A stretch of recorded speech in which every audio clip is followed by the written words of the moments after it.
नमस्कार दोस्तों, आप सभी का स्वागत है। और आज हम स्टार्ट करने वाले हैं रीट में जो आईसीटी का आपका पार्ट डाला हुआ है सिलेबस में, उसके बारे में हम डिस्कस करेंगे।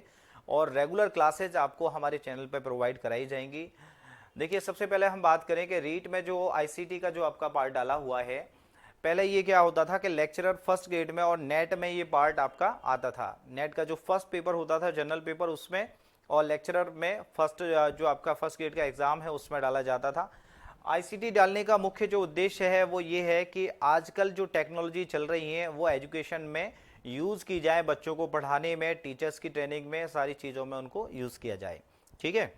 सबसे पहले मैं बात आपको ये कहना चाहूँगा कि आप कंप्यूटर अगर पढ़ें, क्योंकि मैं खुद एमटेक हूँ कंप्यूटर साइंस से और काफ़ी साल से मैं टीचिंग फील्ड में हूँ, तो मैं ये कहना चाहता हूँ कि अगर आप कोई भी सब्जेक्ट अगर आप पढ़ते हैं तो उस सब्जेक्ट को उस फील्ड के एक्सपर्ट से ही पढ़ें।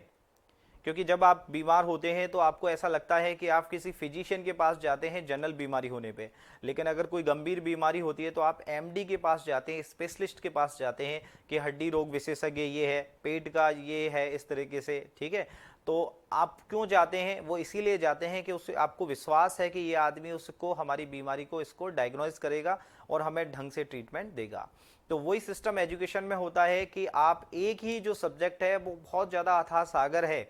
ऐसा नहीं होता है कि एक सब्जेक्ट वाला दूसरा सब्जेक्ट पढ़ा सकते हैं लेकिन उतना मज़ा नहीं आएगा, क्योंकि उसने उस इतने साल गवाए हैं उस सब्जेक्ट में और सारी बारीकियां वो जानता है कि कौन कहाँ से क्वेश्चन आएगा, कितना पूछा जा सकता है। इसलिए हमेशा ये ध्यान रखें कि जो भी सब्जेक्ट पढ़नी है वो फील्ड के एक्सपर्ट से ही पढ़ें। और अगर आप तैयारी कर रहे हैं तो इतनी लापरवाही नहीं करें। आईसीटी पढ़ना है तो केवल कंप्यूटर एक्सपर्ट से पढ़ें जिन्होंने पढ़ाया हुआ है।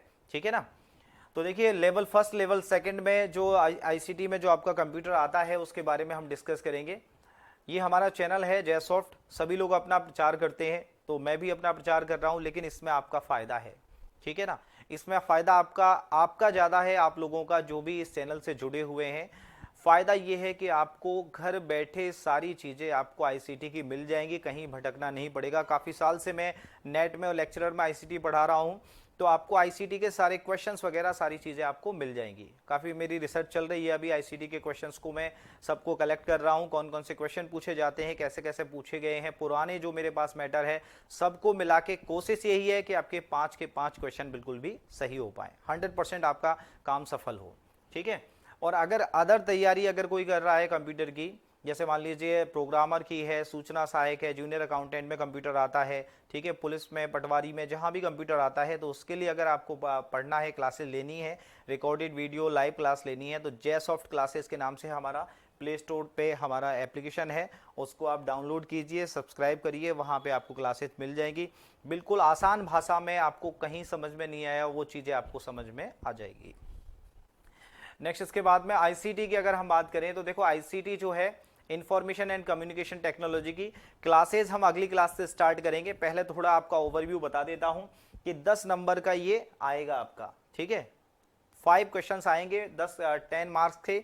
और जो आपके स्टूडेंट्स जो फीडबैक देते हैं मेरे, वो जैसे मैं देखता रहता हूँ कि लाइव क्लास चल रही है, दुआ सलाम कर रहे हैं, गुड मॉर्निंग, हाय, हेलो ये कर रहे हैं, तो उनमें हमें कोई टाइम वेस्ट नहीं करना है, क्योंकि आपका टाइम कीमती है और मैं मानता हूं कि आपका टाइम विशेष कीमती है। इसलिए जल्दी से 10-15 क्लासों में हम इसको कंप्लीट कर देंगे, सारे क्वेश्चन वगैरह सब सारी चीज़ें। आपको कहीं पे भी जाने की ज़रूरत नहीं है, इसलिए इस चैनल को सब्सक्राइब करें और जुड़ना है आपको। 10-15 क्लास के लिए जुड़ लीजिए, आपके 5 क्वेश्चन बिल्कुल सही हो जाएंगे, ये मेरी गारंटी है। ठीक है। सिलेबस जो है आपका वो क्या है ये देख लेते हैं। सिलेबस में आपके में क्या रखा है? सूचना प्रौद्योगिकी के आधार। अब सूचना प्रौद्योगिकी के आधार क्या है? सूचना क्या होती है, डेटा क्या होता है, हार्डवेयर क्या है, सॉफ्टवेयर क्या है, नेटवर्किंग क्या है, वाईफाई क्या है, आधार जो होता है कहाँ से स्टार्ट हुई, कैसे स्टार्ट हुई, क्या मीनिंग होता है इसका, घटक कौन कौन से होते हैं। ठीक है, वो सारी चीज़ें इसमें आ जाती हैं। उपकरण की बात करें तो आपके इनपुट आउटपुट डिवाइस है, मेमोरी है। उपकरण कौन कौन से होते हैं? उपकरण में टूल्स में किन उपकरणों के जरिए आप क्या है सूचना को एक जगह से दूसरी जगह भेज सकते हैं। जैसे मतलब आपको हार्डवेयर चाहिए, कंप्यूटर चाहिए, मॉनिटर, सीपीयू, कीबोर्ड, माउस ये चाहिए। इसके अलावा सॉफ्टवेयर की रिक्वायरमेंट है, ऑपरेटिंग सिस्टम आपको चाहिए, डाटाबेस मैनेजमेंट सिस्टम चाहिए, सर्वर चाहिए आपको। ठीक है। इसके अलावा आपको नेटवर्क की आवश्यकता होती है, वाईफाई चाहिए आपको, वायर्ड कनेक्शन चाहिए। तो नेटवर्क चाहिए आपको, हार्डवेयर चाहिए, सॉफ्टवेयर चाहिए और मैन पावर भी चाहिए। तो वो सब किस में आ जाएंगे, टूल्स में आ जाएंगे। तो इसमें आपको पढ़ना पड़ेगा इनपुट आउटपुट डिवाइसेस, मेमोरी है, नेटवर्किंग है, हार्डवेयर सॉफ्टवेयर, ये सारी चीज़ें आपको इसमें पढ़नी पड़ेंगी।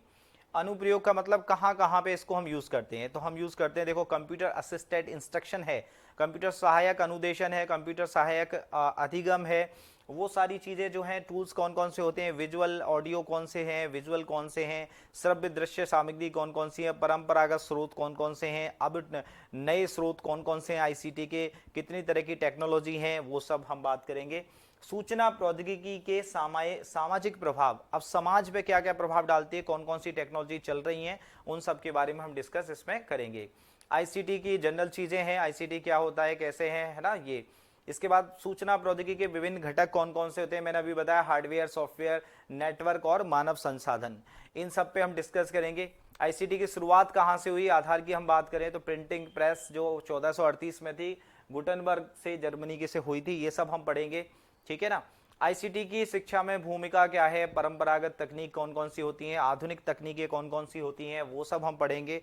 सारी चीज़ें आपको मिल जाएंगी यहाँ पे, ठीक है ना। और जो भी जितने भी नोट्स बने हुए हैं वो सब आपको मिल जाएंगे, क्वेश्चन पेपर सारे आपको मिल जाएंगे, ठीक है ना। ये मेरा आपसे प्रॉमिस है कि किसी को भी किसी भी चीज़ के लिए पे नहीं करना पड़ेगा। रेगुलर इस चैनल से आप जुड़िए, आपको सारे आईसीटी के नोट्स मिलेंगे, आपको क्वेश्चन पेपर मिलेंगे, टेस्ट मिलेंगे, आपको जो कुछ भी मेरे पास से हो सकेगा वो सब आपको प्रोवाइड कराया जाएगा, ठीक है ना। तो आप यकीन मानिए, मैं खुद एमटेक हूँ कंप्यूटर साइंस से, काफ़ी साल से मैं टीचिंग लाइन में हूँ, और मेरा ये मानना है कि बच्चों के लिए करना चाहिए टीचर्स को, ठीक है। मैं अपना इंट्रोडक्शन भी यहाँ पे दे रखा है, जय सर कंप्यूटर फैकल्टी। इसके अलावा एमटेक कंप्यूटर साइंस से हूँ, 15 साल से मैं टीचिंग कर रहा हूँ, कवि हूँ, लेखक, मंच संचालक, मोटिवेटर, काफ़ी सारी मैं चीज़ें लेता हूँ। तो ये आप यकीन मानिए कि आपके साथ में न्याय होगा, अगर चैनल को सब्सक्राइब आप करते हैं तो आपको सारी चीज़ें यहाँ पे आपको मिलेंगी, ठीक है ना। रेगुलरली हम क्लास स्टार्ट करेंगे, आईसीटी बिल्कुल आसानी से आपको समझ में आएगी, कहीं भी किसी को कंप्यूटर समझ में नहीं आएगा उसको कंप्यूटर समझ में आ जाएगा। सारे एग्जामों के लिए आपका काम हो जाएगा, केवल रीट के नहीं, सारे एग्जाम के लिए। ज़्यादा भी नहीं पढ़ना है कि बहुत ज़्यादा हो जाए, कम भी नहीं पढ़ना है कि बहुत बिल्कुल ही कम हो जाए, ठीक है।